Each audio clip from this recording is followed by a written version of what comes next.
Blood is a fluid connective tissue that circulates throughout the body, delivering oxygen, nutrients, hormones, and other important substances to various organs and tissues. It is composed of plasma, which is a clear yellowish fluid that makes up around 55% of blood volume, and cellular elements, which include red blood cells, white blood cells, and platelets.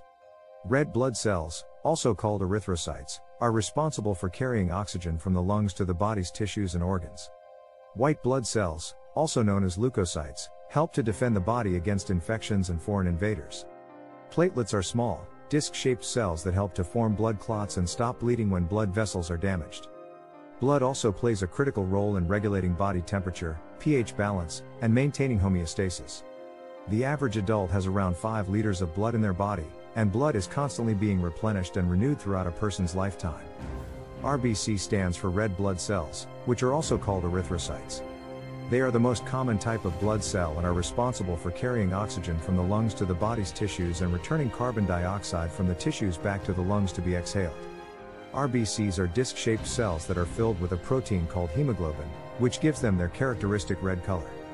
Hemoglobin binds to oxygen and carbon dioxide, allowing RBCs to transport these gases between the lungs and the body's tissues.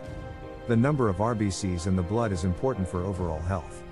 A low number of RBCs can result in anemia, which can cause fatigue, weakness, and other symptoms.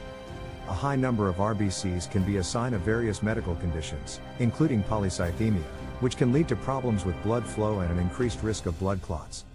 WBC stands for white blood cell, which is a type of blood cell that is involved in the body's immune response. White blood cells help to protect the body against infections and foreign invaders, such as bacteria, viruses, and other pathogens.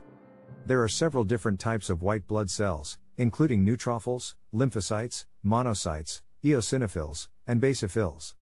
Each type of white blood cell plays a different role in the immune system, and they work together to help keep the body healthy. A complete blood count, CBC, is a common blood test that measures the number of white blood cells, as well as other important components of blood, such as red blood cells and platelets. Abnormalities in the number or function of white blood cells can indicate a variety of medical conditions, including infections, autoimmune disorders, and certain types of cancer. Platelets, also known as thrombocytes, are small, colorless cell fragments found in blood that play an important role in hemostasis, the process of stopping bleeding. They are formed in the bone marrow from large cells called megakaryocytes, and are released into the bloodstream to circulate throughout the body. When a blood vessel is injured, platelets are activated and stick to the site of injury, forming a platelet plug to stop bleeding. They also release chemicals, such as clotting factors, to promote blood coagulation and reinforce the platelet plug. This process is known as primary hemostasis. In addition to their role in hemostasis, platelets also play a role in inflammation, wound healing, and immunity. Abnormal